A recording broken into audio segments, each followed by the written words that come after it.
Okay, here is our group discussion, and the question is, because of the health crisis, families have more time to connect with each other right now. Do you think families in your church know how to sit down for family worship? Do you think the pastors and leaders of your church have trained parents to lead in such times? Do you think leaders have given parents resources they could use? When you lead churches, what will you plan to do? Well, so first, the first part is that I think that there are many churches in the area today, yes, that have put plans in effect and are always ready for crisis and times like this. Then you also have those small Southern Baptist churches who aren't ready for stuff like this. So I think that it's a huge learning process for everybody. A learning process that everyone's having to learn from a small church to mega church to home church.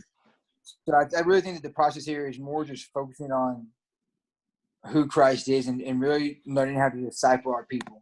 If this is my church and I was the head of the church through this time, one thing that I would have done is disciple my people in a way that they were ready. Like already had home groups installed no matter what, and just being prepared because you never know when stuff like this happens. So a big thing that I would do and change if I was in charge of a senior pastor of a church is to just really focus on my people in the congregation and make sure they understand and they're ready for anything that can happen. Because just because we're in a pandemic now doesn't mean that 10 years down the road no one's not going to happen.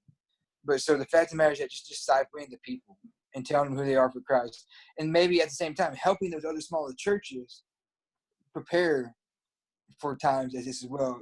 That way we come together as a body under one name, serving one Father in Jesus Christ. Yeah. Thank you, Casey.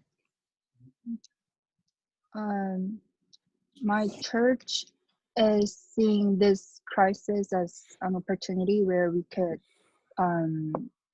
where the parents can have more responsibility for their kids' spiritual growth. So yeah, we are trying to provide resources that the parents can use to disciple their kids every day, and then they could worship together. So I think this could be a good opportunity, but at the same time, I think it had been much better if we have been prepared, and we have prepared the parents to do this. So this is parents' responsibility that God has given, so they could disciple their kids and teach the word of God, the truth, the Bible truth to their kids. But I feel like they are not that we haven't trained them well, so they don't know how to do it when they have to learn right now. So yeah, I think this could be a good opportunity where they could realize their responsibility, and then use that. Yeah, I tend to agree with Mary and Casey on this one. I do think that my church was prepared probably more than other churches because we already have small groups and life groups that meet in homes during the week instead of our midweek service. So I think that the initial part, whenever it came to COVID-19, where we can meet in small groups, that we were fine.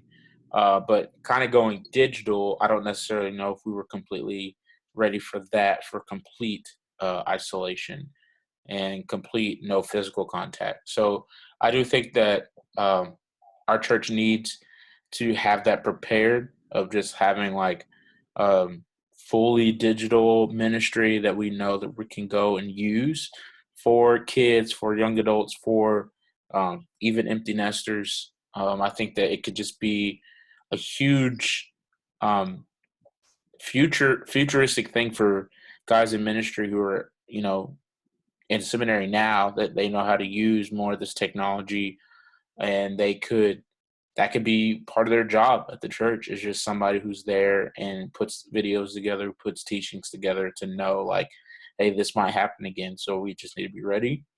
But as a pastor, what I would do is I was actually talking to my wife about this. I think that I would honestly do a quarterly family worship Sunday at people's homes. I think that Casey said this while we were talking, that, you know, the church is a people, it's not a building. I think that pastors shouldn't be afraid of saying, okay, we're going to, for this Sunday of this quarter, we're not going to meet in here, but we're going to send a video teaching out, and we want you guys to worship with your small group, with your life group, with your family.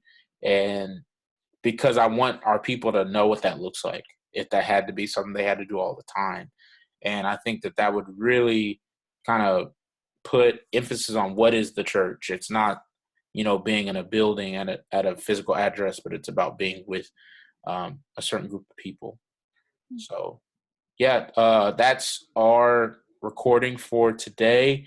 I will hopefully get some word from Taylor, and this should be at the end of this video. So thank you for watching, and goodbye.